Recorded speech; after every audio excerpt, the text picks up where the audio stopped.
ಮುಂಡಗೋಡಿನ Loyola ವಿಕಾಸ ಕೇಂದ್ರದಲ್ಲಿ ಗುರುವಾರ ನಡೆದ 8ನೇ ತಾಲೂಕು ಕನ್ನಡ ಸಾಹಿತ್ಯ ಸಮ್ಮೇಳನವು ಅಕ್ಷರಶಃ ಜನಜಾಗೃತಿ ಹಬ್ಬದಂತೆ ಮೂಡಿಬಂದಿತು.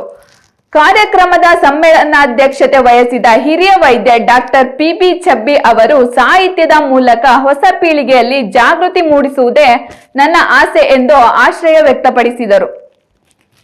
ಮಾಜಿ ಶಾಸಕ ವಿ.ಎಸ್. ಪಾಟೀಲರು ವೇದಿಕೆ ಉದ್ಘಾಟಿಸಿ ನಮ್ಮ ದೈನಂದಿನ ವ್ಯವಹಾರದಲ್ಲಿ ಕನ್ನಡವನ್ನು ಬಳಸುವ ಮೂಲಕ ಭಾಷೆ ಉಳಿಸೋಣ ಎಂಬ ಕರೆ ನೀಡಿದರು. ಕಸಾಪ ಜಿಲ್ಲಾಧ್ಯಕ್ಷ ಬಿ.ಎನ್. ವಾಸರೆ ಅವರು ಆರ್ಥಿಕ ಸಂಕಷ್ಟದ ನಡುವೆಯೂ ಅರ್ಥಪೂರ್ಣ ಕಾರ್ಯಕ್ರಮ ಸಂಘಟಿಸಿದ ಬಗ್ಗೆ ಮೆಚ್ಚುಗೆ ಸೂಚಿಸಿದರು.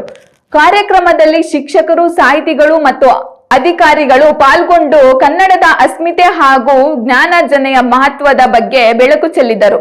ಸಮ್ಮೇಳನಾಧ್ಯಕ್ಷರ ಅದ್ದೂರಿ ಮೆರವಣಿಗೆಯಲ್ಲಿ ಸಿದ್ದಿ ಸಮುದಾಯದ ಡಮಾಮಿ ನೃತ್ಯ, ಟಿಬೇಟಿಯನ್ ಡ್ಯಾನ್ಸ್ ಹಾಗೂ ಲಂಬಾಣಿ ಕಲೆಗಳು ಮುಂಡಗೋಡಿನ ಜನಮನ ಸೂರೆಗೊಂಡವು. ಅಂತಿಮವಾಗಿ ಈ ಸಂಭ್ರಮವು ಕೇವಲ ಭಾಷಣಕ್ಕೆ ಸೀಮಿತವಾಗದೆ ಕನ್ನಡವನ್ನು ಮನೆ ಮನದಲ್ಲಿ ಬೆಳಗಿಸುವ ಸಂಕಲ್ಪದೊಂದಿಗೆ ಯಶಸ್ವಿಯಾಗಿ ಮುಕ್ತಾಯಗೊಂಡಿತು. ಕನ್ನಡ ಕೇವಲ ಭಾಷೆಯಲ್ಲ, ಅದೊಂದು ಬದುಕು. ಇಂತಹ ಸಮ್ಮೇಳನಗಳು ನಮ್ಮ ಸಂಸ್ಕೃತಿಯ ಮುಂದಿನ ಪೀಳಿಗೆಗೆ ದಾಟಿಸುವ ಸೇತುವೆಯಾಗಲಿ. ಚೆಬ್ಬಿಯವರು ಡಾಕ್ಟರ್ ಆಗಿ ಸಾರ್ವಜನಿಕ ಕೆಲಸದಲ್ಲಿ ಸಾಕಷ್ಟು ತಮ್ಮನ್ನು ತಾವು ತೊಡಸ್ಕೊಂಡು ಕೆಲಸವನ್ನು ಮಾಡ್ತಾ ಇದ್ದಾರೆ. ಯಾವುದೇ ಕಾರ್ಯಕ್ರಮ ಮಾಡಬೇಕಾದ್ರೂ ಭಾಳ ಕಷ್ಟದ ಕೆಲಸ. ಕನ್ನಡವನ್ನು ಉಳಿಸ್ಬೇಕಂದ್ರೆ ವರ್ಷಕ್ಕೊಮ್ಮೆ ಸಮ್ಮೇಳನ